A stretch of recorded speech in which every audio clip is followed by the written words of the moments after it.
is Muhammad Hassan Reza from mathymath.com. Let's start with question number 6. The statement of this question is BC whole transpose is equal to C transpose and B transpose. हमने ये proof करना है कि अगर BC का whole का transpose लिया जाए तो ये C के सेपरेट ट्रांसपोज और B के सेपरेट ट्रांसपोज की मल्टीप्लिकेशन के इक्वल होता है। चले हम इसे इस लेफ्ट हैंड साइड से शुरू करते हैं। यहाँ पे हमने लेफ्ट हैंड साइड में इस तरह से करना है कि सबसे पहले तो हमने BC लेना है, यानी BC ब्रैकेट के अंदर है इसलिए हमने BC यहाँ पे लिया। BC के लिए मैट्रिक्स B हमने यहाँ पे ले लिया और C मैट्रिक्स हमने यहाँ पे ले लिया। इन दोनों की हमने करनी है मल्टीप्लिकेशन, और मल्टीप्लिकेशन उसी तरह से है जिस तरह से अभी हम लास्ट क्वेश्चन में करते आए हैं। इस मल्टीप्लिकेशन में होता कुछ इस तरह से है कि यहाँ पे हम इधर से ये एक रो ले लेते हैं, इसको पहले इस कॉलम से मल्टीप्लाई करते हैं, फिर इस कॉलम से मल्टीप्लाई करते हैं।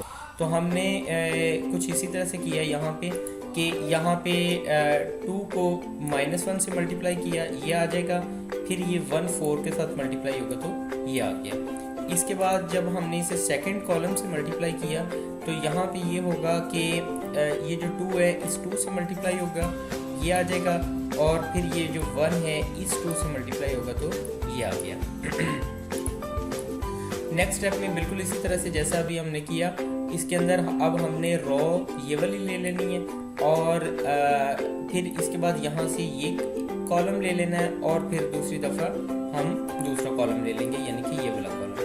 तो जब तो हमने ये वाला कॉलम यानी पहले वाला कॉलम लिया तो उसके अंदर क्या हमने करना है, इस कॉलम में हमने ये करना है कि यहाँ पे ये -2 -1 से मल्टीप्लाई हो जाएगा तो ये आ गया, फिर ये फिर ये 4 इस 4 से मल्टीप्लाई होगा तो ये आ जाएगा।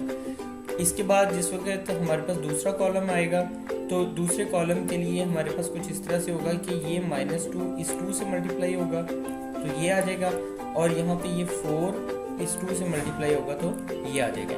अब हम बड़ा सिंपल हो गया क्वेश्चन, अब हम इसे थोड़ा सिंप्लीफाई और कर लेते हैं कि ये 2 -2 से मल्टीप्लाई होगा तो -2 आ जाएगा, 4 1 से मल्टीप्लाई होगा तो 4 आ गया, 2 2 से मल्टीप्लाई होगा तो 4 आएगा, 2 1 से मल्टीप्लाई होगा तो 2 आएगा, -2 -1 से मल्टीप्लाई होगा तो 2 आ जाएगा, यानी माइनस से मल्टीप्लाई हुआ तो +2 आ गया, और 4 4 से मल्टीप्लाई होगा तो यहाँ पे हमारे पास 16 आ जाएगा। -2 +2 से मल्टीप्लाई होगा तो 4 आ जाएगा, और 4 2 से मल्टीप्लाई होगा तो 8 आ जाएगा। अब ये एडिशन या सब्ट्रैक्शन करने के बाद हमारे पास 4 में से 2 माइनस हुए तो 2 आ गया, 4 और 2 एडअप हुए 6 आया, 2 और 16 एडअप हुए 18 आ गया, 18 में से 4 सब्ट्रैक्ट हुआ तो हमारे पास 4 आ गया। अब ये बेसिकली हमारे पास BC आ गया।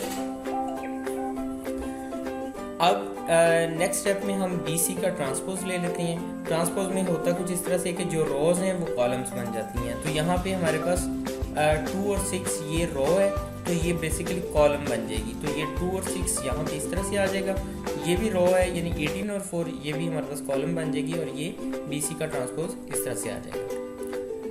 नेक्स्ट स्टेप में हमने कुछ इस तरह से करना है। अब ये हमने लेफ्ट हैंड साइड हमारे पास BC का ट्रांसपोज कुछ इस तरह से आ गया। अब हम इस तरह से करते हैं कि C का ट्रांसपोज लेते हैं और B का ट्रांसपोज लेते हैं और फिर इनको मल्टीप्लाई कर देते हैं।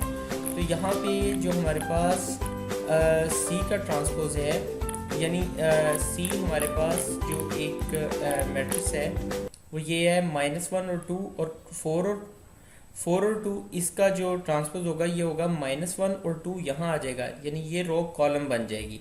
ये पहली रो कॉलम बन गई तो ये आ गया -1 और 2, और फिर यहाँ 4 और यहाँ 2, तो ये -1 और 2 और 4 और 2 आ गया। बिल्कुल उसी तरह से हमने B का ट्रांसपोज लिया, वो आ गया 2 -2 1 और 4। इसके बाद हम यहाँ पे C ट्रांसपोज को ले लेते हैं, ये वाला C ट्रांसपोज आ गया, ये B ट्रांसपोज आ गया, इन दोनों को हमने सिंपली मल्टीप्लाई कर दिया। जब इनकी मल्टीप्लिकेशन की तो यहाँ पे हमारे पास इनकी मल्टीप्लिकेशन उसी तरह से जैसा कि अभी हमने की, इसमें होगा कुछ इस तरह से कि यहाँ पे हम इस रो को लेते हैं, इसको इस कॉलम से मल्टीप्लाई कर देते हैं। तो इस मल्टीप्लिकेशन में कुछ ये होगा कि ये -1 2 से मल्टीप्लाई हो जाएगा, फिर ये 4 और 1 मल्टीप्लाई हो जाएंगे ये, और फिर इसके बाद सिंपली यही रो होगी और फिर हम दूसरा कॉलम ले लेंगे। इसके अंदर भी कुछ इसी तरह से होगा कि ये -1 इस -2 से मल्टीप्लाई होगा तो ये आ गया, और ये 4 से मल्टीप्लाई होगा तो ये आ जाएगा। नेक्स्ट स्टेप में हमने ये वाली रो ले ली, इस रो को इस कॉलम से मल्टीप्लाई कर दिया। इस मल्टीप्लिकेशन में हमारे पास ये 2 से मल्टीप्लाई हो जाएगा, 2 1 से मल्टीप्लाई हो जाएगा, ये 2 से मल्टीप्लाई और 2 1 से मल्टीप्लाई हो गया। इसी तरह से अब हमने फिर इसी तरह से किया कि यहाँ पे यही रो ले ली, अब कॉलम दूसरा ले लेना है।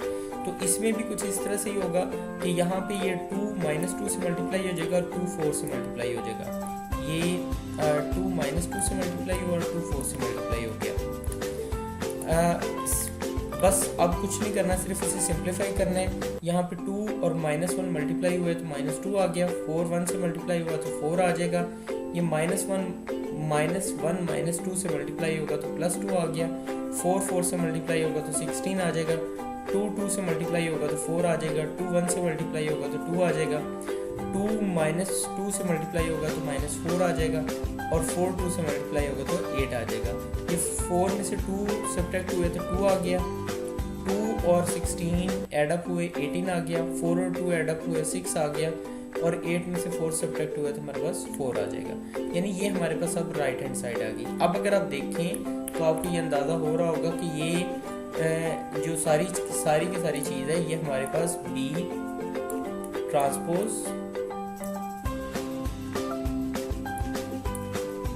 C transpose into B transpose के इक्वल है। तो यही हमने प्रूव करना था कि तो C ट्रांसपोज B ट्रांसपोज यानी 2 18 4 और 6 इज इक्वल टू 2 18 6 और 4, और यहाँ पे भी अगर आप देखें तो 2 18 6 और 4 आ रहा है। इस तरह से हमने प्रूव कर दिया कि left hand side is equal to right hand side. ये क्वेश्चन कंप्लीट हो चुका है। अगर आपको इसमें कोई कंफ्यूजन है तो आप हमसे कांटेक्ट करें। हमारा यूट्यूब चैनल अवेलेबल है, आप उसे सब्सक्राइब करें ताकि हमारी लेटेस्ट वीडियोस और अपडेट्स आपको मिलती रहें। Thanks for watching math.com।